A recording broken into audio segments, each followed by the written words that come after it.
在这个台湾的防务部门的这个最高负责人邱国正在立法院告诉大家，此刻是他从军以来最严峻的台海时刻呢，确实把台湾人民的心呢整个吊了起来。但问题是呢，这个台湾三个军种的一个最高负责人蔡英文到底做了些什么事情呢？事实上呢，在我们看到这个最高架次单日56架次刷新纪录之后的10几个小时，可以说是蔡英文一片静悄悄。对，当时呢，新闻媒体台湾舆论圈可以说是炸了锅，网友都在问，怎么搞的？蔡英文不讲话啊？他没有意见呐、那前2天他还在请大家帮忙冲他的 IG 人数哦，他只关心他的 IG。天啊，不得了！你干脆回去当网红好了。但是我们看到在10几个小时之后呢，蔡英文在脸书上同步抛出了哈，原来是有动作，他投书了这个美国Foreign Affairs 的这个刊物啊。那么当然洋洋洒洒的写了一大堆了哈，就是台湾很棒啊，民主堡垒啊之类的啊。他的结论，台湾如果沦陷的话，那么就会是这个亚太地区的灾难。是，当然这个动作什么动作呢？第一个，台湾民众觉得有点奇怪，因为之后的过2天呢，他又在这个民进党的中常会当中讲话啊。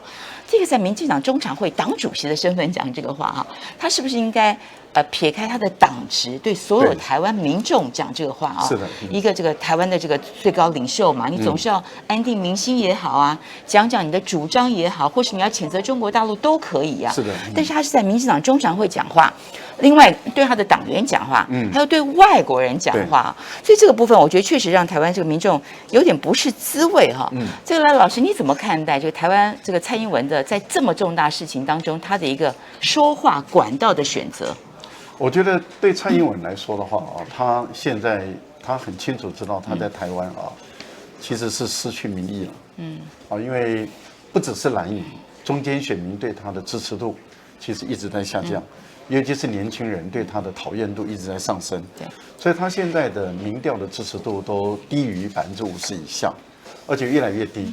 我觉得蔡英文是在回去拥抱绿营的，他等于是把他的基本盘顾好，然后再抓一些原来就一直挺这个民进党的那些在台湾的或是境外的媒体记者。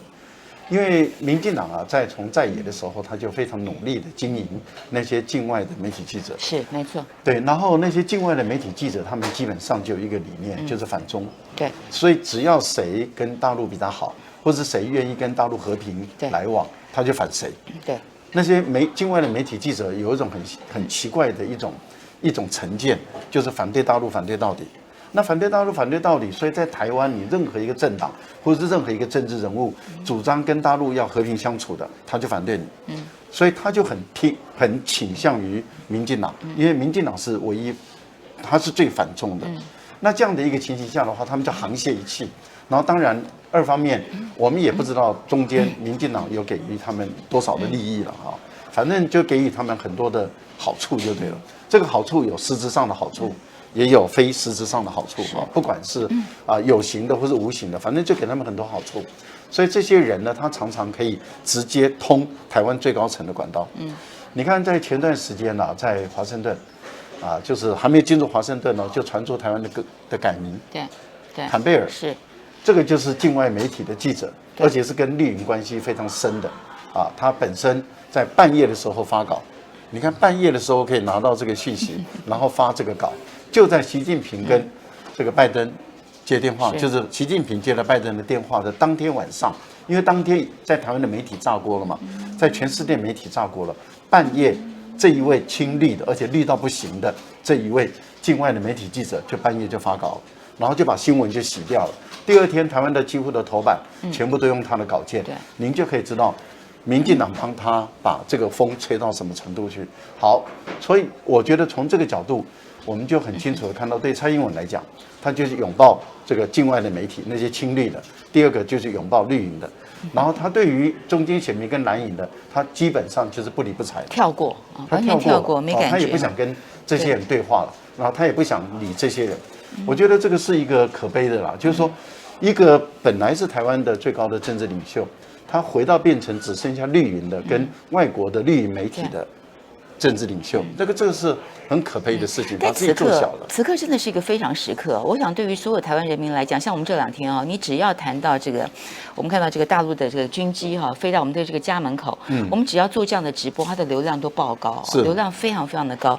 说实在的，我讲一下我的个人感受，在当天我下班的时候看到，哇！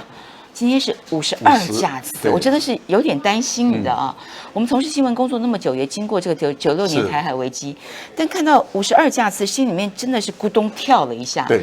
就回到家晚上之后，发现还不是52架次，还是56，晚上又来了4个架次啊，所以总共5天加起来是150架次，这个真的是让很多这个台湾民众感到非常的不安呐，甚至我觉得用惊惧2个字来形容不为过。你知道我有些朋友还在这个脸书群组上问说，你们知道家里面附近的防空洞在哪里吗？不会了，对了，还好现在的导弹很精准。对啊，当然讲说是不会了，但这反映了民众的害怕嘛。我跟你说，其实最担心应该是我。因为我住的那个离大直，我就住在大直，而且住在那个特区里面，对呀，是，而且离那个台湾的防卫部门，对，我看大概1公里不到，对，几百公尺的距离，这是第一个。第二个，离这个衡山指挥所，对，就是蔡英文一旦有事的时候就躲进那个衡山指挥所的那个距离，因为那个距离就在我们实践大学的隔壁而已，紧邻着。您在大陆好多粉丝，千万粉丝，我觉得我给蔡英文一个建议，可以挟持您当人质。哦，挟持，把我绑在那个洞口外面，挟持您当人质。哦，就把我绑在那个洞口外面，然后就贴一个那个“此人是赖岳谦”。对，导弹不要从我这个洞口钻进来，这样。啊，当然这是开玩笑的，但我讲说我们这个群组上有些朋友真的在问，哎，你知道家门口现在有防空洞吗？我们小时候知道哦，对，我们小时候那个年代呢，大家都知道说出事的话往哪边躲。现在你问台湾人，谁知道？没有人知道。虽然新闻曾经做过但是我相信90%以上的民众根本没有这个概念了。但当然，现在的战争形态应该也是不需要了。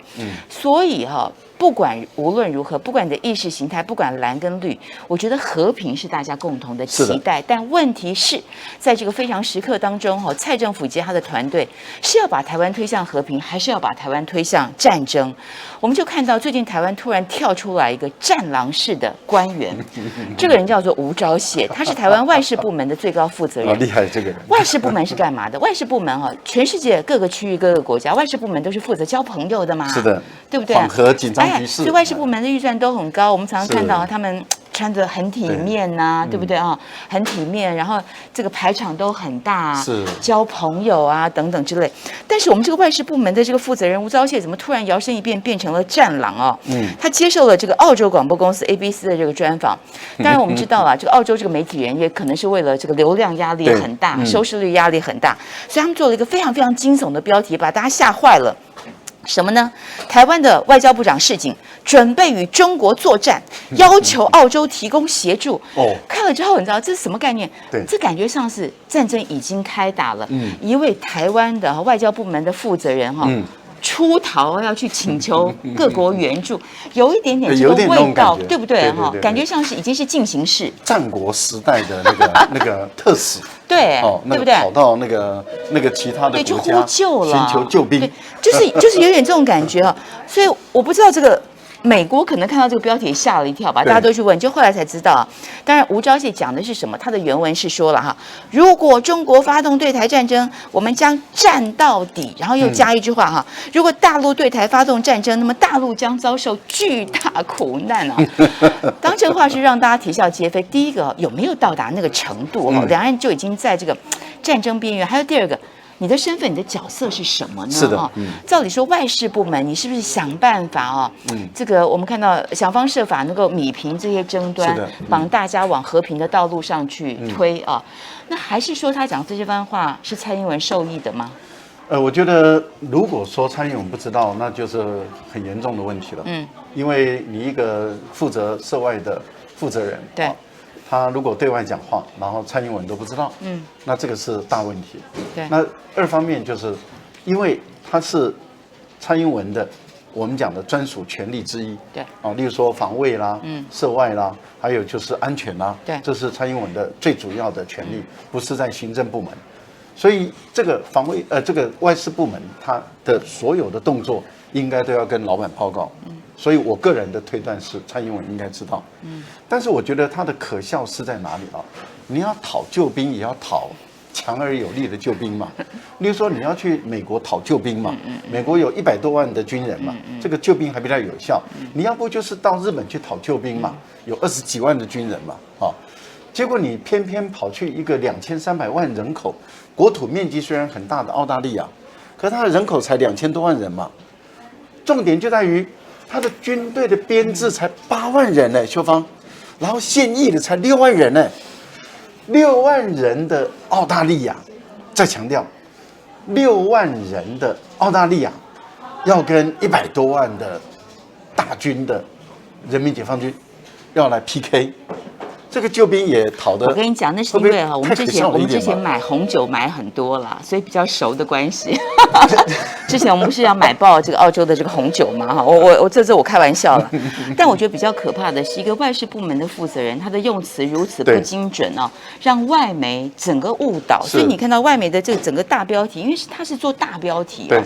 那说实话啊，当然我们知道这个大陆有相当程度的自治，而且大家都研判呢。这次我们看到大陆的解放军军机大举出动，其实是为了这个6国军演啊等等之类的，顺便遏制一下台独哈，都是顺便的一个概念。但是在这样的顺便的这个情况之下呢，我们的外长突然变成了战狼，用非常不精准的这个外交辞令哈，去对澳洲媒体一个在军事援助上帮不了忙的这样的一个国家是。放出了这样的一个决词，做出了一些国际间的误导。我觉得这很严重。对不起，他是不是应该立刻下台啊？但是他是来帮倒忙的吗？其实这种帮倒忙的人都是蔡英文最爱的人，猪队友。对，所以你会看他们都不会下台。第一个，他谈到站到底，对，在人类的历史中从来没有站到底。是啊，站到底，怎么站到底？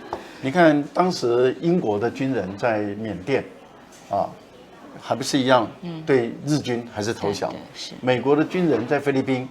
还不是对日军投降，在阿富汗，美国有站到底吗？对，美国也没有啊。而且呢，美国后来才承认了，说那个塔利班已经快要攻打到他们了，他们根本守不住，赶快溜走。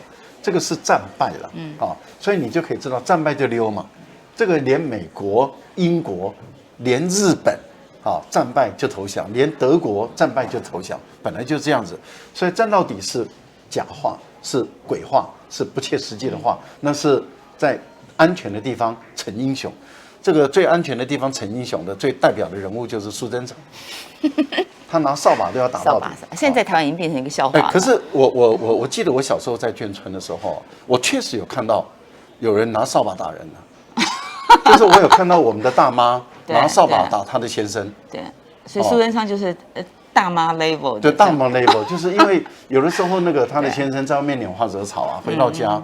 然后被那个大妈知道了，大妈气到不行的时候，因为我们那个村子大家都那个没有隔音嘛。我好像有印象，但我记得这个然后就拿那个，因为以前妈妈有时候是拿扫把来揍小孩。那是会抽一根，就是妈妈打屁股急了，手边有什么拿什么。妈妈打孩子的时候会心疼，对，所以会把那个竹扫把抽一根，对，这样抽你，因为当那是他的儿子或者女儿嘛。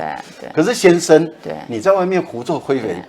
这开玩笑，我怎么可以忍受？那就整只扫把拿起来，啪啪啪这样打。所以你知道吗？自从这个56架次刷新记录之后，你有没有看到网上最多人写的就是扫把要缺货了？对，台湾扫把要缺货，大家赶快去买扫把哈！当然这些都是笑话哈，笑不出来的就是我们看到从2016年开始哈，大陆战机开始这个绕台啊，去年380架次已经够惊人，今年到现在为止，今年还没结束，已经超过了600架次啊。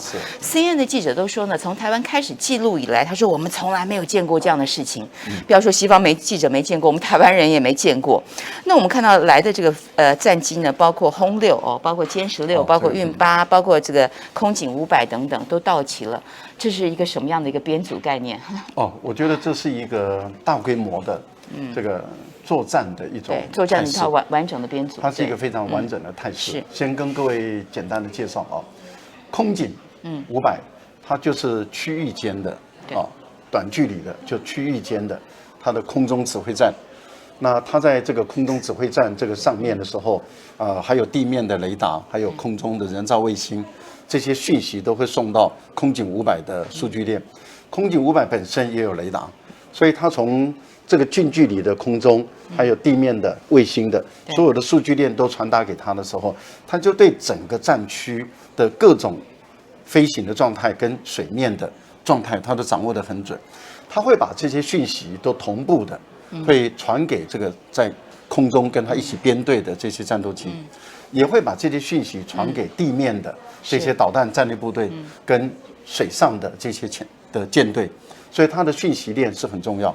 那因此，空中空警500，它就必须要有战斗机来保护它的安全。